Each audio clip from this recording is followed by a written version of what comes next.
අයිබෝන් සුබ දවසක් ඉදින් නාලිකාව සබ්ස්ක්‍රයිබ් කරන්න කියලා ආරාධනා කරනවා. අවසාන වීඩියෝ ඔබ බලන්නට ඇති, සමහරක් විට බලන්න ඇති, සමහරක් විට බලන්නත් නැතුව ඇති. කොහොම වුණත් මේ වන විට ඉරානය සහ ඇමරිකාව අතර දැන් ඊශ්‍රායලය නෑ මේකේ.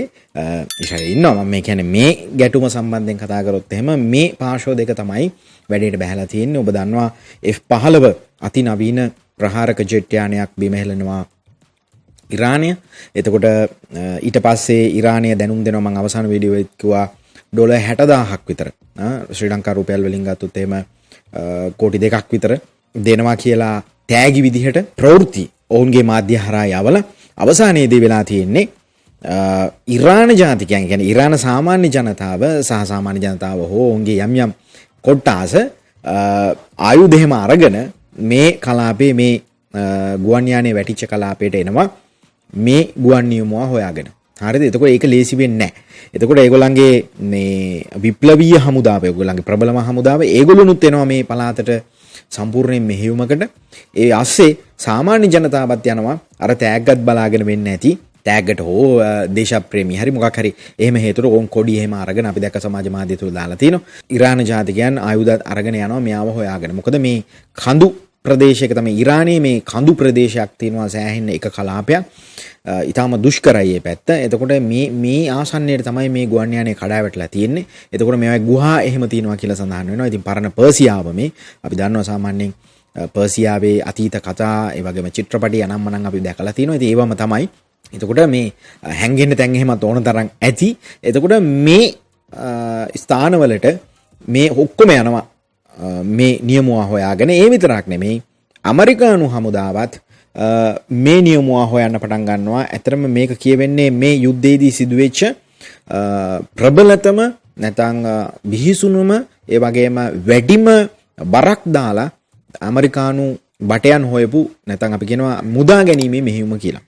ඇත්තටම මේ ඇමරිකාවේ පොඩි මොකක්ද ඒගොල්ලන්ගේ තියරියක් තියෙනවා සෙබළුන් බේරා ගැනීම. ඇත්තටම අපි අර බ්ලැක් හොක් ඩවුන් කියන චිත්‍රපටියේ මේ සිද්ධිය තියෙනවා. ඒ කියන්නේ කිසිම සගයකු තනි නොකරන්න කියලා උන්ගේ පොඩි අදහසක් මේ හමුදාව තුල තියෙනවා. ඒ කියන්නේ එක්කෙනෙක් කොහේ හරි ගිහිල්ලා වැටුණොත් එයාව බේරගෙන එන්න තමයි ඒගොල්ලන් අනිවාර්යයෙන්ම බලන්නේ සගයන්ව. හරිද? දාලා එන්නේ නැහැ. ඉතින් අන්නේ ප්‍රතිපත්තිය මත තමයි මේගොල්ලන් ඊටමත් බිහිසුණු ආකාරයට මේක මැදට බහැලා කියපෙන්නේ මේ යුද්ධය තීව්‍ර වීමට හේතුවක් බවට පත් වෙයි කියලා මේ සිද්ධිය. මොකද තමන්ගේ රට මැදට බහැලා ඇමරිකානු හමුදා නිලධාරියෙක්ව අරන් එනවා. දැන් මම මේ ප්‍රවෘත්තිය කියන වෙලාවේ ඒ කියන්නේ අප්‍රේල් 5 වෙනිදා දහවල් කාලය වන විට ඇමරිකානු ජනාධිපති ඩොනල්ඩ් ට්‍රම්ප් තහවුරු කරනවා දැන් මෙහෙමයි සමහරු කියයි ඉරානයේ පැත්ත ගන්න අය කියයි ඔය බොරු කියන්නේ අර එහෙම කියලා. ඒක මම දන්නේ නැහැ. හරිද? ඉරානයේ පැත්තෙන් මාධ්‍ය වාර්තාවක් මේ ඩොනල්ඩ් ට්‍රම්ප්ගේ ප්‍රකාශයට එරෙහිව මම මේ ප්‍රවෘත්තිය පටිගත කරනකොට ඇවිල්ලා නැහැ. හරිද? ජාත්‍යන්තර මාධ්‍යයට ඇවිල්ලා නැහැ. ඒ නිසා මට තියෙන්නේ ඉරානයේ පැත්තෙන් කියපු ප්‍රතිචාරයක් නැත. තියෙන්නේ ඩොනල්ඩ් ට්‍රම්ප් කියප එක ඔහු සාර්ථකව බේරාගත්තා. හැබැයි තුවාල ලැබලා තිනවා. නමුත් සගයෝ ගිහිල්ලා ඊටම අමාරු මෙහෙයුමකින් පස්සේ ලේසි කියලා කියන්නේ අමාරු මෙහෙයුමකින් පස්සේ රැගෙන ආවා කියලා තහවුරු කරලා තියෙනවා. ඉතින් එහෙම ගෙනාවේ නැත්තම් ඉරානයේ පැත්තෙන් නෑ ඒක බොරු එයා කියන්නේ බොරු අපි ගාව ඉන්නවා කියලා කියයි හෝ වීඩියෝ නිකුත් කරයි හෝ මාධ්‍යමගේ මොකක් හරි එයි. හැබැයි මම මේ කියන අවස්ථාව වන විට එහෙම එකක් ඇවිල්ලා නැහැ. මොකද ඇමරිකානු ජනාධිපතිවරයා එහෙම ප්‍රතිචාරයක් දක්වලා පැය ගණනාවක් වෙනවා. තාම ප්‍රතිචාරයක් ඇවිල්ලා නැහැ. ඒ නිසායි මම මේ කියන්නේ ඒක අප්ඩේට් වුණොත් මම ඒක ඊළඟට කියන්න. එතකොට මම මෙහෙම වාර්තාවක් කියන්නම්. මම මේ වාර්තාව උපුට ගන්නේ BBC ඒ වගේම Fox News ඒ වගේම New York Times මේ වගේ ජාත්‍යන්තර මාධ්‍ය වාර්තා ඔස්සේ තමයි මම මේක උපුටා ගන්නෙ. නැතුව මම එතනට ගිහිල්ලා බලාගෙන ඉඳලවත් නැත්නම් ඒක ඇහෙන් දැකලවත් වාර්තා කරන ඒවා නෙමෙයි. සමහරු එහෙම කියනවා ඔයා බලාගෙන හිටියද කියලා. ඒක මම නිතරම කියන්නේ එහෙම අහන මිනිස්සු ටිකක් ඉන්න නිසා. ඉතින් මේ ජාත්‍යන්තර මාධ්‍ය වාර්තා අනුව මම මේ විදිහට ඔබට කියන්නම් ලිපියක් පසුගිය පැය 48 පුරා මහත් අවධානය ලබා දුන්නු ලෝකයේම දකුණු ඉරානයේ කඳුකර කලාපය වෙත. එතකොට ඒ ඇමරිකානු ගුවන් හමුදාවට අයත් F-15E ස්ට්‍රයික් ඊගල් වර්ගයේ අතිනවීන වර්ගයේ ප්‍රහාරක ජෙට් යානයක් ඉරාන ප්‍රහාරයකින් බිම වැටෙනවා. ඇමරිකානු ජනාධිපති ඩොනල්ඩ් ට්‍රම්ප් විසින් මේ හඳුන්වනු ලැබුවේ ඇමරිකානු ඉතිහාසයේ සිදු වූ අතිශය නිර්භීතම බේරා ගැනීමේ මෙහෙයුම කියලා.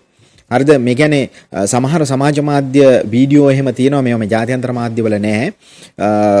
දරුණු ගැටුම් භූමියේ ඇති වුණා කියලා. ඒ කියන්නේ අපි දන්නවා විප්ලවීය ආරක්ෂක බලකාය ඉරානයේ ඔවුන් සහ ඔවුන් තම ප්‍රබල හමුදාවක් ඔවුන් සහ ඇමරිකානු සෙබළුන් අතර මුහුණට මුහුණ දරුණු සටන් ඇති වුණා කියලා කියවෙනවා. දැන් BBC වාර්තාවේදී වාර්තා කරලා තියෙනවා අනුමාන කරලා මේ මැප් එකක් ඒ කියන්නේ සිතියමක් ඒකේ මේ ගුවන් නියමුවා සිටි තැන කියලා අනුමාන කරන තැන සහ ඉරාන සෙබළුන් ඒ ආසන්නයට ආපු තැන නැත්නම් ඒ ආසන්න විදිහට ඒගොල්ලන් මැප් එකක් එහෙම ලකුණු කරලා තියෙනවා මෙන්න මේ ආසන්නයේ තමයි මේ දෙගොල්ල හිටියේ නැත්නම් ඊටම ආසන්නේ කියන කියවෙන විදිහට මේ සෙබලා බේරා ගැනීමට නැත්නම් මේ ගුවන් නියමුවා බේරා ගැනීම ළඟ මූණට මූණ ඊටම බිහිසුණු ආකාරයේ ෆයිට් එකක් ගිහිලා තියෙනවා කියන එක තමයි මේ වන විට ජාත්‍යන්තර මාධ්‍ය වාර්තා කරන්නේ. ඉතින් මේක සිදුවුම් මාලාව කිව්වොත් එහෙම ඉරානයේ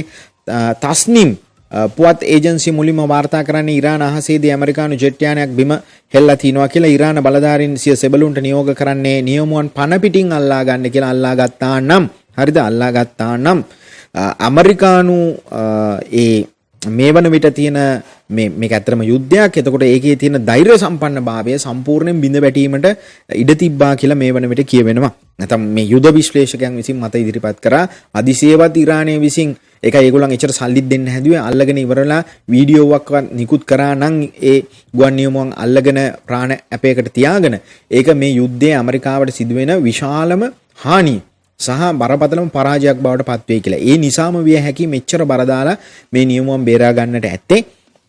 එතකොට ඔවුන් අල්ලා දෙන අයකට විශාල තෑගි ප්‍රකාශ කරන්නේ ඒ නිසා. මොකද මේක යුද්ධයේ මානසික ජයග්‍රහණයක් ලබා ගැනීමට ලොකු අවස්ථාවක් තිබ්බා කියලා තමයි යුද විශ්ලේෂකයන් කියන්නේ ඉරානයේ පැත්තට. මොකද ඒක අනුමාන කරොත් එහෙම ඒගොල්ලන්ව ප්‍රාණයපේට පෙන්නලා ඉවර වෙලා ගොඩාක් දේවල් කරගන්න තිබ්බා ඇමරිකාව. මොකද ඇමරිකාව හිර වෙනවා එහෙනම්. මොකද ඔහුගේ ජීවිතය අනතුරට දාන්න බෑ ප්‍රසිද්ධියේ. එතකොට ඇමරිකානු ජනතාව තුලින් ඩොනල්ඩ් ට්‍රම්ප්ට සහ මේ ආරක්ෂක අංශවලට විශාල විරෝධයක් එන්න තිබ්බ අවස්ථාවක්. හරිද? ඒ කියන්නේ ඒගොල්ලන්ගේ කන්ඩිෂන් වලට ඉරානයේ කොන්දේසි වලට අනිවාර්යයෙන්ම එකඟ වෙන්න වෙනවා. ඇමරිකාව හිර වෙනවා එහෙම වුණා නම්. හරිද? එහෙම අවදානම ලොකු අවදානමක් තිබ්බා. හරිද? දැන් මේ කියන විදිහට බේරාගත්ත නිසා ඒ අවදානම නැති වෙන්නට ඇති. මොකද ඩොනල්ඩ් ට්‍රම්ප් හැබැයි වරින් වර කියන දේවල් සමහරක් වෙලාවට බොරු වෙනවා. අන්න ඒකයි මෙතන තියෙන ප්‍රශ්නේ. තාම නම් ඒක බොරුවක් කියලා කියන්නේ නැහැ. බේරාගත්තේ නැහැ කියලා කියන්නේ බේරාගත්තා කියන මට්ටමේ තමයි දැනට තියෙන්නේ. හරිද? ඒක අපි බලමු ඉස්සරහා. ඊට පස්සේ යානයේ නියමුවන් දෙදෙනාම ප්‍රධාන නියමුවා සහ අභිපද්ධති නිලධාරියා කියලා කියන්නේ යානයෙන් ඉවත් වී ඉන් ප්‍රධාන නියමුවා ඉතා ඉක්මනින් බේරා ගැනීමට ඇමරිකානු හමුදාව සමත් වුණා. හැබැයි අනිත් නිලධාරියා බේරා ගැනීමට තමයි ඒ කියන්නේ අභිපද්ධති නිලධාරියා කියලා කියන්නේ මේගොල්ලන්ගේ මේ අවිත් අහුවෙලා තිබ්බා ඉරානයට ඕන් ෆොටෝ දාලා තිබ්බා. හරිද? ඉරානයේ මම හිතන්නේ සාමාන්‍ය ජනතාවට තමයි මේ බෑග් එක අහුවෙලා තිබ්බේ අභි එහෙම. ඉතින් කොහමද ඒගොල්ලන් ඒක අරගෙන තිබ්බා. ඊට පස්සේ යානයේ කොටස් විල්වරෝක පටවගෙන යනවා වගේ කතන්දර දාලා තිබ්බා. ඔය වගේ පොඩ කර ඇමරිකාවේ පැත්තේ චිත්ත ධෛර්යය නැති කරන විදිහේ වැඩ ටිකකුත් කරලා තිබ්බා. ඉතින් මේක ගැටුමක් නිසා ඒ වගේ දේවල් සිද්ධ වෙනවා සාමාන්‍යයෙන්. එතකොට අතුරුදහන් වූ නිලධාරියා සෙවීම සඳහා ඇමරිකාව සිය ගුවන් බලය දැඩි ලෙස යොදාගත්තා. එහි බීසුණු ගැටුම් කිහිපයක් වාර්තා වෙනවා. සෙවීමේ මෙහෙයුම් වලට එක් වූ ඒ 10 යානයක් ඉරාන ප්‍රහාරයක් එල්ල වූ අතර එහි නියමුවාටද මුහුදට පැනීමට සිද්ධ වුණා කියලා කියනවා. ඔහු පස්සේ බේරාගත්තා කියලාත් කියනවා. මේ බේරා ගැනීමේ මෙහෙයුමේදීත් යාන කීපයකට ප්‍රහාර එල්ල වුණා කියලා කියවෙනවා. ඒවා සමහර වෙලාවට නිල වශයෙන් ඇමරිකාව කියන්නේ නැහැ. ඒකත් කියන්න ඕනි. එතකොට සෙවීම් නිරත වූ බ්ලැක් හොක් හෙලිකොප්ටර් වලටදී ඉරාන සෙබළුම් පොළොවේ සිට වෙඩි තබන අයුරු දැක්වෙන වීඩියෝ සමාජ මාධ්‍ය පුරා ගිහිල්ලා තියෙනවා ඉරානයේ. හරිද? මේ බ්ලැක් හොක් කියන හෙලිකොප්ටර් අති නවීන ඒවා කියලා කියවෙන්නේ. ඊටම රහසිගත මෙහෙයුම් වලට භාවිතා කරන තාක්ෂණය අතින් ගත්තොත් ඊටම ඉහළ මට්ටමේ ඒවා. නමුත් මේ සියල්ලටම ඒ කියන්නේ ඇමරිකාවේ සම්පූර්ණ තාක්ෂණය අතින් ගත්තාම ඉහළම තියෙන බඩු භාණ්ඩ ආයුධ ඔක්කොම භාවිතා කරලා තමයි මේ වැඩේ කරන්නේ. නමුත් ඉරානය ඊටම ප්‍රබල ප්‍රතිප්‍රහාර සහ ප්‍රතිඋත්තර දෙනවා කියන එක පැහැදිලිව කියන්න ඕනේ. ඇමරිකාව ඊටාම අමාරු මට්ටමක තමයි මේ ඉරානය අස්සේ මේ මෙහෙයුම් සිද්ධ කරන්නේ. මොකද ඉරානයට ලොකු වාසියක් තියෙන ඔවුන්ගේ භූමියේ වාසිය. ඒකත් කියන්න ඕනේ. ඉතින් අපේ ගෙදරට ඇවිල්ලා පිට අය ගහනකොට ගෙදර දන්නේ ගෙදර අය. අන්න ඒ වගේ එකක් තමයි මේ තියෙන්නේ. එතකොට ඉරිදා ආලියම ජනාධිපති ට්‍රම්ප් ට්‍රූත් සමාජිකිනු මේ කියන්නේ නිල වශයෙන් නිවේදනයක් කරනවා. දෙවන නියමුවා පණ පිටින් නැත්නම් කිසිදු හානියක් නැතුව සුරක්ෂිතව බේරාගත්තා කියලා ඔහුට තුවාල සිදු වුණා කියලා ඔහු පිළි අරගෙන තියෙනවා. ඉතින් මෙම බේරා ගැනීමේ මෙහෙයුම සැබෑ කියවෙන්නේ මේ සාමාන්‍ය මේ ජාත්‍යන්තර මාධ්‍ය වාර්තා කරන හොලිවුඩ් චිත්‍රපටයක් වගේ කියලා. අතුරුදහන් වූ නිලධාරියා ඉරානයේ ස්ථානයක කඳුකර ප්‍රදේශයක පැය 24කට වැඩි කාලයක් සැඟවිලා ඉඳලා තියෙනවා මේ නිලධාරියා. ඔහු සතුව තිබුණේ කුඩා පිස්තෝලයක් විතරයි කියලා කියවෙනවා. මොකද අර අවි බෑග් එකත් විසි වෙලා තියෙනවා. ඉරාන සෙබළුන් ඔහුට ඉතා ආසන්නයට පැමිණ සිටියේදී ඇමරිකානු විශේෂ බලකා සෙබළුන් 100 ගණනක් එක්ව බේරා ගැනීම සිද්ධ කරා. ඒ කියන්නේ මේ අල්ලා ගන්න ඔන්න මෙන්න තිබීදී තමයි මේගොල්ලන් බැස්සි කියලා කියන්නේ. ඒකයි මුහුණට මුහුණ දරුණු සටනක් ගියා කියලා කියන්නේ. මේ නියමුව නැත්නම් මේ සහාය නිලධාරියා අල්ලා ගන්න ඔන්න මෙන්න. ඒ කියන්නේ කියවෙන විදිහට පේන මානේ දුරකින් ඉද්දි තමයිලු මේ සටන යන්නේ. මේක බේරාගෙන ආවේ. ඒ හින්දා මෙයාව ගත්තට පස්සෙත් මේ ඇමරිකානු සෙබළුන්ට උඩට නගින්න බැරුව හිටියා කියලා කියන. ඒ කියන්නේ හෙලිකොප්ටර් එහෙම ළඟා වෙන්න බෑ එතනට. මොකද අරහෙන් ප්‍රහාර එල්ල වෙනවා. ඒ නිසා ඊටාම බිහිසුණු බේරා ගැනීමක්ලු මේක. ඇත්තටම මට හිතෙනවා පසු කාලීනව තව වසර ගණනාවක් ගියාට පස්සේ මේකේ චිත්‍රපටයක් වුණත් නිෂ්පාදනය වෙන්න ඉඩ තිබෙනවා මේ සිද්ධිය සම්බන්ධයෙන්. ඒ තරම් එකක් කියලා තමයි කියවෙන්නේ.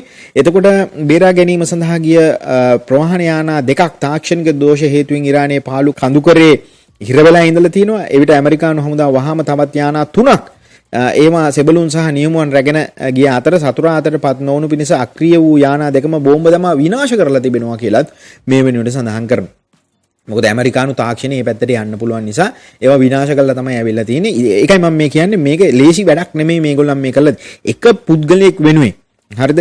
එක නිලධාරියෙක් වෙනුවෙන් අති දැමැන්ත වියදමක් ඒ වගේම අති දැමැන්ත හානියක් සිද්ධ කරගෙන තමයි මේගොල්ලන් මේ වැඩේ කරලා තියෙන්නේ. හැබැයි ජනාධිපතිවරයා කියලා තියෙනවා ට්‍රම්ප් කිසිදු ජීවිත හානියක් හමුදාවේ සිද්ධ වුණේ නැහැ කියලා තමන්ගේ සෙබළුන්ගේ. හැබැයි දේපල හානි සහ අති නවීන යානා ඔවුන්ට දැවැන්ත විදිහට අහිමි වෙලා තියෙනවා. හරිද? මම මෙතන පේන්න තියෙන විදිහට යානා 5ක් 6ක්ම කඩා වැටලා සහ එක්ක ඒගොල්ලන්ම විනාශ කරලා ගොඩාක් දේවල් හානි ටිකක් සිද්ධ වෙලා තියෙනවා. ඇමරිකානු බුද්ධ්‍යංශ පවසන්නේ ඉරානයේ මිසයිල් බංකර් විනාශ කළද පැය කිහිපයක් ඇතුළත ඒවා නැවත පිළිසකර ක්‍රියාත්මක කිරීමට ඉරානයට හැකියාව ඇති බව සෙනසුරාදාද ඉරානය විසින් ඊශ්‍රායලයට බැලිස්ටික් මිසයිල් ගහලා තියෙනවා කියලා තවත් කතාවක් තියෙනවලු. මේක ASEAN මේ සමගාමීව ප්‍රවෘත්ති මම මේ කියන්නේ. එතකොට ඔබට පේනවා ඇති ඉරානයත් අතාරින්නේ නැහැ සහ ඔවුන්ට ඇමරිකාවට තරම් ලොකු තාක්ෂණයක් නැති වුණාට ඔවුනොත් ඒ තියෙන පහසුකම් යටතේ ඉතාමත් බුද්ධිමත්ව මේ යුද්ධය මෙහෙයුමින් සිටිනවා. ඒක තමයි මේ අවසන් වෙන්නේ නැත්තේ. මේක ඇදෙන්නේ ඒ නිසා. ඉතින් මෙම මෙහෙයුම හරහා දැන් මේ අවසාන මෙහෙයුම හරහා පැහැදිලි වන්නේ මේ ගැටුම ඊටාම බිහිසුණු මට්ටමකට ඇවිල්ලා තියෙනවා. නියමුවන් දෙදෙනා බේරා ගැනීමට හැකි වුවත් ඒ වෙනුවෙන් ඇමරිකාව සහ ඊශ්‍රායලයේ දැවැන්ත මිලක් ගෙව්වා. ඇත්තටම මම කිව්වේ ඒකයි පිරිවැය අධික පිරිවැයක්. අනෙක් අතට ඉරානය පෙන්වා දෙන්නේ තමන්ගේ ගුවන් ආරක්ෂක පද්ධති මගින් ලෝක බලගතුම ප්‍රහාරක යානා පවා බිම දාන්න අපට හැකියාව තියෙනවා කියලා ඔවුනුත් දැන් ආඩම්බරෙන් ඉන්නවා කියලා කියන්නේ. ඉතින් කොමාරි දැනට බේරාගත් නියමුවා කුවේටේ හමුදා රෝහලක ප්‍රතිකාර ලබනවලු. ඔහු සහ අනෙක් සෙබළුන් කළ කැපකිරීම ඇමරිකානු ජනතාව අතරේ දැන් පොඩ්ඩක් ආය ඔවුන්ගේ චිත්ත ධෛර්යය වැඩි කරන සිද්ධියක් බවට පත් වෙලා තියෙනවා. මොකද එක ගුවන් සෙබලෙක් වෙනුවෙන් නැත්නම් එක නියමුවෙක් වෙනුවෙන් සහාය නියමුවෙක් වෙනුවෙන් මෙච්චර මිලක් නැත්නම් මෙච්චර පරිශ්‍රමයක් මෙච්චර බරක් දැම්මා කියන කාරණයත් එක්ක ඇමරිකාවේ ඉන්නවනේ විරුවන්ගේ පවුල්. ඒ කියන්නේ හමුදා සෙබළුන්ගේ පවුල් වලට විරුවන්ගේ පවුල් කියලා මම හිතන්නේ හඳුන්වන්නේ. එතකොට ඒගොල්ලන්ගේ චිත්ත ධෛර්යය වැඩිවීමට මේක හේතුවක් බවට පත් වෙලා තියෙනමාලු. මොකද කිසිදු සෙබලෙක්ගේ ජීවිත හානියක් වාර්තා වෙන්නෙත් නැහැ කියලා කියනවා. මෙච්චර දේවල් ටිකක් වෙලා කොච්චර යානා හානි වුණත් අනම්මනම් හානි වුණත් ජීවිත හානි වෙන්නේ නැහැ කියලා කියනවා. ඒ නිසා ඇමරිකානු සමාජය තුළ යම්කිසි බූස්ට් එකක් මේ සිද්ධියත් එක්ක. ඒ කියන්නේ තනිකරම ජනාධිපතිවරයාත් ඍජුව මැදිහත් වෙලා මේ බේරා ගැනීම සිද්ධ කරන්න කියලා උපදෙස් දීලා ඒක මැදිහත් වීමත් එක්ක ලොකු චිත්ත ධෛර්යයක් ඇමරිකානු සමාජය තුළ ඇති වෙලා තියෙනවා කියලා මේ වන විට ජාත්‍යන්තර මාධ්‍ය වාර්තා කරලා තිනවා. මේක මේ පක්ෂපාතී වාර්තාකරණයක් නෙමෙයි. හොඳයි. ඒක කියන්න ඕනේ. දැන් ඉරානයේ හොඳ කියනකොට සතුටු වෙන්නත් ඇමරිකාවේ දේවල් කියනකොට තරහ ගන්න හෝ අසතුටු වෙන්නත් හේතුවක් නැහැ. මම මේ කියන්නේ ජාත්‍යන්තර මාධ්‍ය තියෙන තොරතුරුත් එක්ක වාර්තාකරණයම ඔබටත් බලන්නට පුළුවන්. මේවා ඊටාම ඉක්මනින් අප්ඩේට් වෙනවා. මේ කියන මොහොතේදීත් වෙනස් වෙනවා තොරතුරු. ඒ නිසා වෙනස් වෙන සුළුයි මේ සියලුම දේවල්. ඉතින් අවධානයෙන් සිටින්න ඔබටත් පුළුවන් ජාත්‍යන්තර ජාත්‍යන්තර මාධ්‍ය වෙබ් අඩවි ඉතාම ඉක්මනින් පැය භාගයෙන් භාගෙ විනාඩි 15න් 15 තොරතුරු යාවත්කාලීන කරමින් සිටිනවා. ඉතින් ඔබට ඉංග්‍රීසි පුළුවන් නම් ඉතාම පහසුවෙන් මේ තොරතුරු දැනගන්න පුළුවන් කියන කාරණයක් නැවත නැවතත් මතක් කරන්න ඕනි. මම එතනට ගිහිල්ලා බලාගෙන හිටියේ නෑ මේ ජාත්‍යන්තර මාධ්‍ය වාර්තා.